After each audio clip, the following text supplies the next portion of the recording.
Hey guys, this is Andrew with GY6 Vids. Today we have a video you guys are going to enjoy.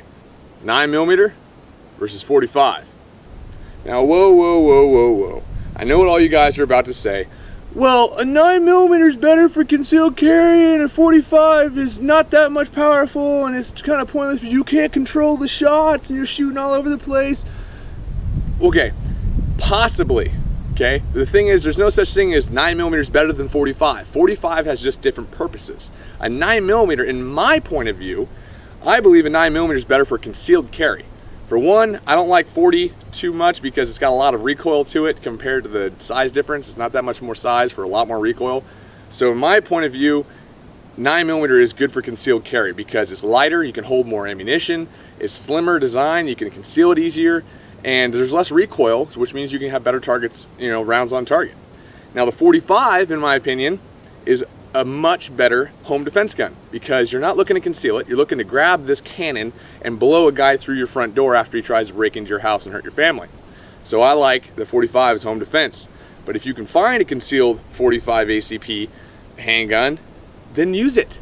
If it fits you and it feels comfortable, then use it. So there's no such thing as better, okay? It's matters of what you're good with. So today, I got this huge container of ballistics gel. And I'm not going to tell you how long it took to make because it's a pain in the butt. And also, dual layers of drywall. I think a lot of you guys already know what that's going to be. It's going to be the over-penetration test. Now, most houses have 2 layers of drywall between rooms, or if you're in a really crappy apartment, between apartments. So what I've done is I have 2x4s lined up to make it that 5-6 inch gap between each drywall section, and nailed it all down and it's good to go. I have no insulation in the middle of it, it's just strictly drywall.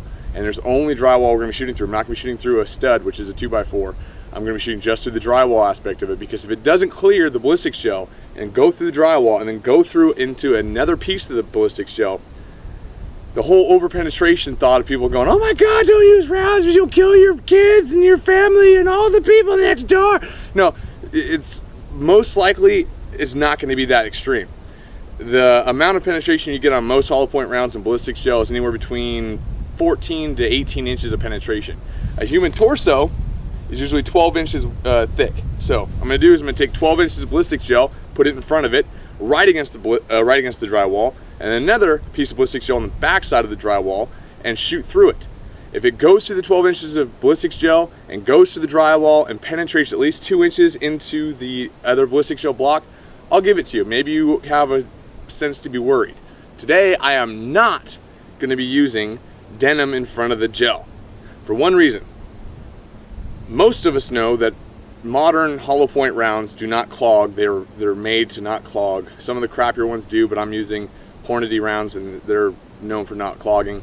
The reason for it is, to be honest, who the hell would want to put denim in front of ballistics gel? Unless you're shooting a guy in the crotch, or unless you wear your jeans on your head, or you're got some jean jacket rhinestoned yeehaw jacket on. I don't know what you would be putting denim in front of your chest for, because you're going to be aiming for that chest every time you shoot. Pow, pow, pow. You're not going to be shooting for the guy's crotch. Okay, so what I'm going to do is I'm going to put a regular t-shirt in front of it, cotton, okay, so it's standard, and it'll give us a better idea of what it would do if it penetrated. So for you people who wear jeans on your head or denim rhinestone jackets, then maybe you have a better case. But for this case, we're using a shirt, and we'll go with that. So without further ado, let's get into the test. Let's do the heads-up test between the 9mm and the 45 and compare the differences.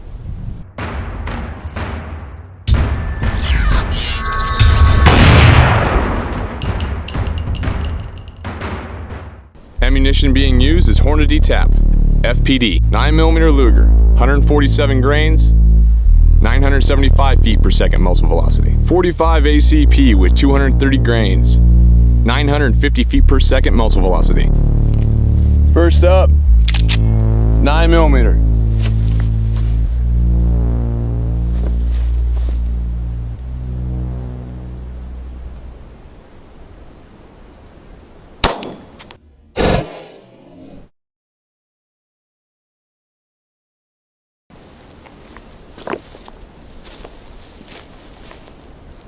All right, that looks very good.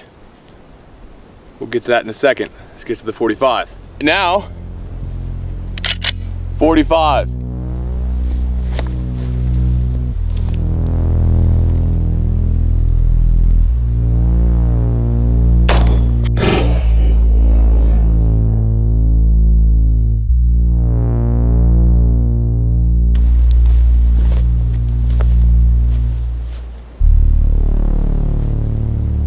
Looks good.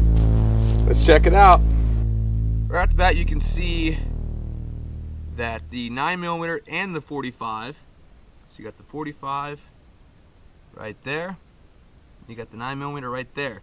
So depth-wise, they went almost spot on with each other. That's the front of the block. Okay, went through, stopped right here. Okay, so this is about 20 inches of ballistics gel. We're at about roughly 18 inches in, which is a little bit more than normal. So I'm guessing this gel is just a little bit softer than normal ballistics gel, but not very much. Okay, so this is the ballistics gel block cut in half. I've taken out the center section and laid both pieces on their sides. So this is pretty much the internal part of the ballistics gel. You can see how it rolls all the way down into the rounds. So you can see them right there. I'm shocked. I am very shocked because the initial wound channel of the 9mm, which is on your right hand side, looks way more severe than the 45. Now granted, the hole is going to be bigger in the 45. You can see it from the front. You can see it right here. So there's the 9. Okay, there's the hole for the 9. And then there is the hole for the 45. Definitely a bigger hole, but I'm just blown away right now. I got to do the measurements. From the naked eye, it looks like the 9mm has more damage caused, and it looks like it's carrying more of a spiraled wound channel than the 45. The 45, once it leaves roughly 7 inches in, it just starts to go a straight line. You don't see a lot of those petals. But on the 9, it's got a longer wound channel. It goes way the heck down here. So let's cut this open. Let's get more of an idea. Take this one out. So there is the 9.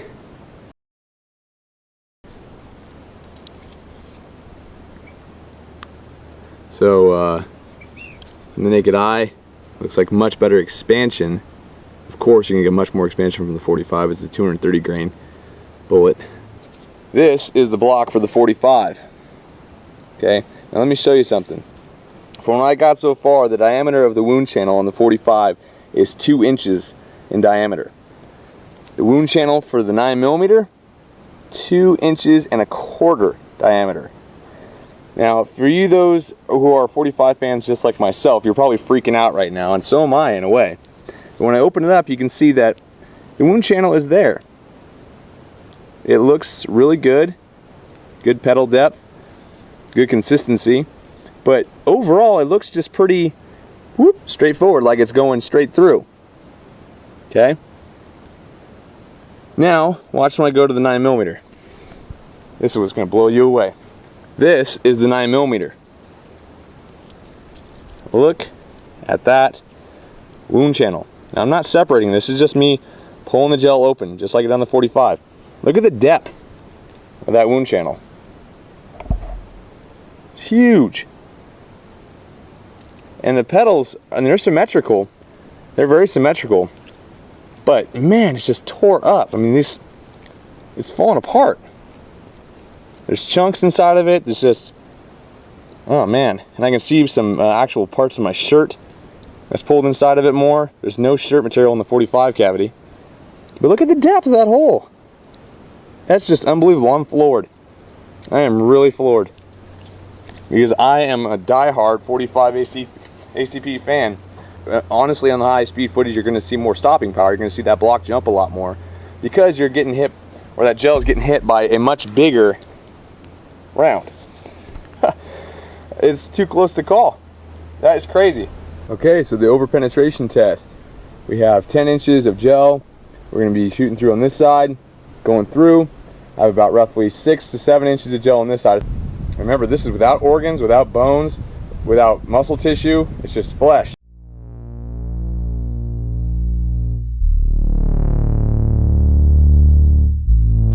Alright, so 9mm is the first one.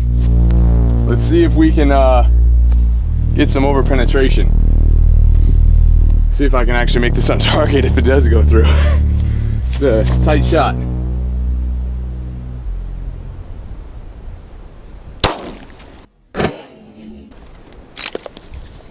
Definitely over penetration. 9mm going straight through.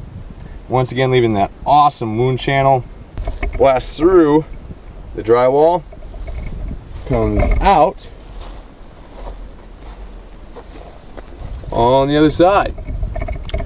So you see here, went straight through. I'm actually pretty happy with my shot. I can't believe I made it through and actually hit the other Ballistics show block. Went straight through and out this block, and this block is about 6 to 7 inches. So in this case, if you had somebody standing directly behind the drywall with no insulation and the round went through your target, didn't hit any bone, didn't hit any muscle, and it would go through him and through the drywall and into the person who's somehow doing some sort of wall push-up on the other side right against the wall. But over penetration is a possibility. All right, so 45. See if I can get this one through in the right way. This is gonna be interesting.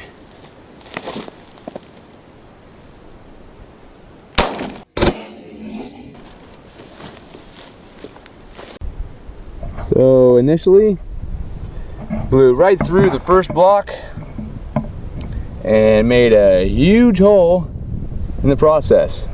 Probably the most interesting part of this whole test is the 45 stopped.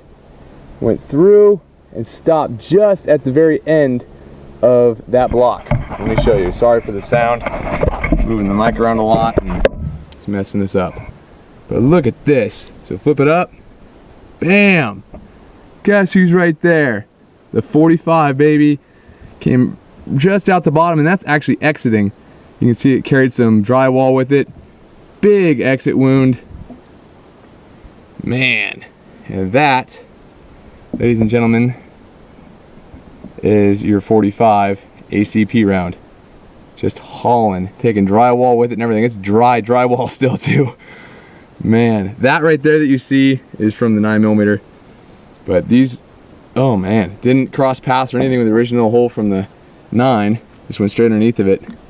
And you can see, ooh, look at that. You can see the wound cavity. Oh, look at all that drywall. That's awesome. Large wound cavity as usual with the 45. And gaping exit wound.